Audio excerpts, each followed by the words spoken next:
السلام عليكم، ازيكم؟ معاكم فاطمة ابراهيم. النهاردة هنعمل مع بعض رز بالخلطة بطريقة حلوة جدا.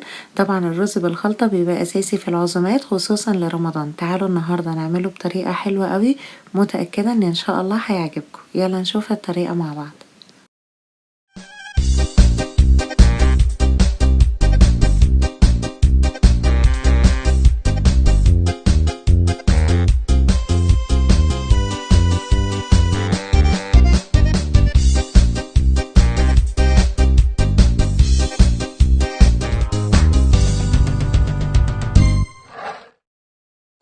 اول حاجة معانا كبدة متقطعة، ممكن نستعمل كبدة بقري او كبدة فراخ. الكبدة البقري برضو بتبقى حلوة قوي.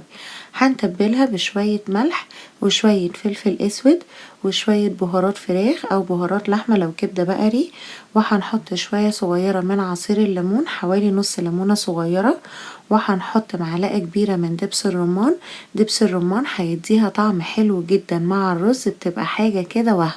هنقلبهم الاتنين مع بعض كويس، وممكن ان احنا نسيب الكبدة بتاعتنا كده تتبل حوالي نص ساعة لغاية ما نجهز الرز بتاعنا. هنروح بعد كده في حلة على النار، هنحط فيها معلقتين كبار من السكر، وهنبدأ نكرمل السكر بتاعنا. هنخليه الأول كده على نار هادية شوية، ونفضل ان احنا نوزعه كده في الحلة بتاعتنا. طبعا مش عايزين نوزعه جامد، عايزينه كده يبقى متجمع في حتة واحدة علشان يبقى سهل علينا ان احنا نقلبه وكله ياخد نفس اللون. والسكر بتاعنا ده هو اللي هيدي للرز اللون الحلو اللي احنا بنحبه، اللي بناكله في المطاعم، وفي نفس الوقت بيديله طعم حلو جدا. والرز مش هيبقى مسكر، ما نقلقش من حاجة زي كده خالص. اهم حاجة ان احنا تبقى على طول المعلقة في ايدينا وعمالين نقلب في السكر بتاعنا لغاية ما يبدأ ياخد لون. وبرده هيبقى في الطبق بتاعنا البصلاية بتاعتنا متقطعة جاهزة من قبل كمان ما نحط السكر في الحلة، علشان اول ما يبدأ ياخد اللون المطلوب ننزل على طول بالبصل وما يتحرقش. اول ما هيبدأ كده يغلي هنلاقيه دلوقتي، شايفين بيفتح ازاي؟ عايزين نسيبه كمان دقيقة لغاية ما يرجع يغمق تاني. النار ضروري هنا تبقى هادية علشان مش عايزينه ياخد طعم السموك، عايزين نكرمله من غير ما نحرقه. والبصلة كده في ايدينا، اول ما ياخد اللون ده ننزل على طول بالبصلة بتاعتنا. البصل هينزل المية بتاعته وهيوقف حرارة السكر فمش هيتحرق. شايفين دلوقتي اهو البصل منزل المية بتاعته، انا هنا ولا حاطة زيت ولا حاطة اي حاجة، السائل ده من البصل. ونقدر نعلي النار عادي بعد ما نحط البصلة بتاعتنا. هي في الاول بتبقى ماسكة شوية كده من السكر، بعد كده بتفك وبتنزل السائل ده. هنحط دلوقتي معلقة كبيرة كده من السمنة، طبعا بقى عايزين نستعمل نوع سمنة حلوة كده علشان تديله طعم حلو. وهنحط شوية زيت حلوين علشان يفلفلوا الرز بتاعنا، وهندي تقليبة حلوة كده للبصلة حوالي 3 دقايق لغاية برضو ما يبدأ يغير لونه. بعد كده هنحط ورق لوري ونحط قرفة. القرفة ممكن نستعملها عيدان او بودرة، وممكن نستعمل الاتنين. انا ساعات بحط عود قرفة وشوية قرفة بودرة. وهننزل بالرز بتاعنا، ممكن نستعمل رز بسمتي او رز مصري، المهم ان هو يكون مغسول ومتنشف كويس جدا. هنبدأ برضو نقلب الرز بتاعنا كده في البصل وورق اللوري والقرفة، وننزل عليه بالملح والفلفل الاسود وشوية بهارات، ونقلبه تاني كده لغاية ما ينشف خالص، ونتأكد ان هو مفهوش مية نهائي. ده برضو مهم علشان يبقى مفلفل معانا حلو قوي. بعد كده هننزل بالمرقة. لو هنستعمل رز بسمتي، لو هنحط كوبايتين رز نخليهم يبقوا 3 كوبايات مية. لو رز مصري هيبقى كوبايتين الرز عليهم كوبايتين المية. وهنسيب الرز بتاعنا على نار عالية لغاية ما يبدأ يتشرب. نحط دلوقتي الغطا بتاعنا ونوطي النار ونسيبه لغاية ما يستوي. بعد كده هنديله تقليبة كده، ما نقلبش الرز كتير، الرز البسمتي بالذات بيتكسر بسهولة قوي.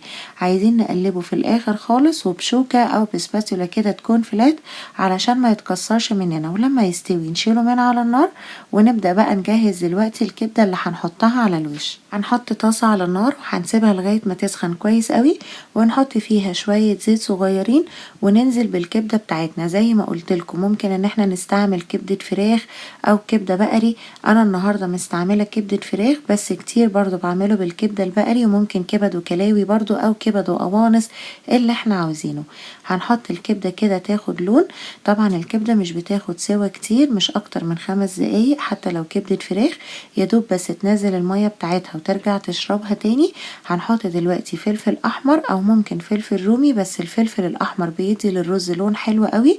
ومش عايزين الفلفل يستوي، عايزين بس كده نديله تشويحة يطلع اللون بتاعه والريحة بتاعته.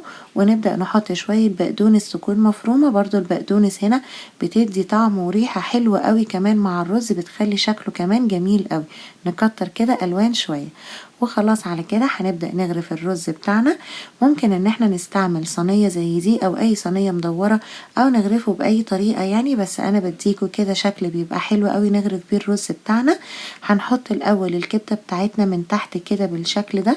لو برضو الصينية بتاعتنا بتلزق يفضل ان احنا ندهنها الاول بشوية زيت، بعد كده نحط الكبدة ونبدأ نوزع الكبدة كده في الصينية بالشكل ده. بعد كده ننزل بالرز بتاعنا. طبعا ده الطريقة دي لو احنا هنقدم الرز بس، مش هنحط فوقيه طيور. لو هنحط ديك رومي او بط او اي حاجة زي كده بنقدم الرز عادي بسيرفيس ونحط فوقيه الطيور بتاعتنا.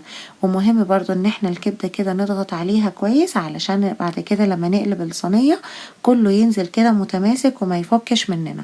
هنحط دلوقتي الرز فوق الوش بالطريقة دي كده ونوزعه كويس، وبرضو نضغط عليه في الاخر علشان زي ما قلتلكوا لما نقلبه يبقى كله كده شكل واحد. ونجيب طبق تاني يكون كبير شوية ونقلب الرز بتاعنا بالشكل ده. الطريقة دي برضو بتخلي شكله حلو جدا كده ان احنا نغرفه بطريقة حلوة. ونبدأ نزوقه بشوية مكسرات، شوية لوز مع شوية زبيب، او ممكن ما نحطش برضو مكسرات اللي احنا عاوزينه. طعمه وريحته بتبقى حلوة جدا، ان شاء الله تجربوه يعجبكم. لو عجبكم الفيديو بليز اعملوا له لايك وشير وكومنت، وهستنى اشتراككم في قناة اليوتيوب وتفعلوا الجرس. ويلا بقى قولولي عاوزين وصفات ايه رمضان علشان ابدأ اجهز لكم كل اللي انتوا عاوزينه. شكرا.